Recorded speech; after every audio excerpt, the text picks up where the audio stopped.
You may wonder what to do with failed brownies instead of just throwing them out. Fortunately, there are some delicious uses you can put your brownies to even if they didn't turn out how they were supposed to. Though you may not be able to serve the brownies as planned, there are still ways you can enjoy them. Make truffles. Truffles make for a delicious treat and can even be a great option for giving as a gift. You can crush up your brownie pieces and combine them with some cream cheese. Then roll the mixed brownie and cream cheese into balls and dip them in chocolate for a decadent treat. Add it as a topping to ice cream or milkshakes. If you have hard, dry brownies, you can put them to use by adding them to a milkshake or ice cream. By breaking it into crumbs and adding it to a milkshake or ice cream sundae, it will soften the brownie and make for a delicious dessert. Make brownie pops. Just as you can make cake pops, you can also make brownie pops, which is a great option if you have dry brownies. Crush your brownies into fine pieces and then mix in some buttercream with the brownies. Roll the brownie and buttercream mixture into balls and then dip it in milk chocolate, white chocolate, dark chocolate, or candy melts. Use it for a cheesecake. Brownies and cheesecakes are two things that pair wonderfully together. You can use your failed brownies to make an amazing cheesecake. You can make a brownie crust by crushing up the brownies and mixing them with some melted butter. Make brownie bread pudding.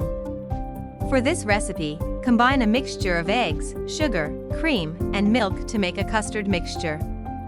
Crumble your brownies into pieces and pour the custard mixture over your brownies.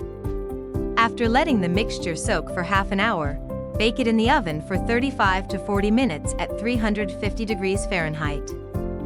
This will make a rich, delicious dessert that is best served warm.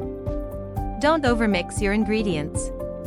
When making brownies, you mustn't overmix your ingredients. Overmixing your batter can lead to dense, tough brownies.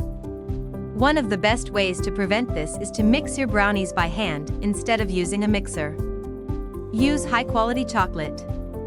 Chocolate is one of the most important aspects of brownies. To get the best possible brownies, it is important to use high-quality chocolate, as you will be able to taste the difference. Line your pan with aluminum foil. Use a large enough piece of aluminum foil where it will hang over the edges. Once done baking, you can simply lift the aluminum foil to remove the brownies from the pan and slice them, as they won't stick. Give them time to cool. It can be very tempting to eat brownies shortly after they come out of the oven as they smell so good. However, you should let your brownies cool for 30 minutes to 1 hour before cutting. If you cut your brownies too soon after taking them out of the oven, they will likely crumble. Tips and tricks. If you have a failed batch of brownies, don't throw them out as you can use them to make new desserts. You can make truffles, cheesecake, brownie pops, brownie pudding, or use ice cream or milkshakes. If you liked this video, don't forget to like and subscribe.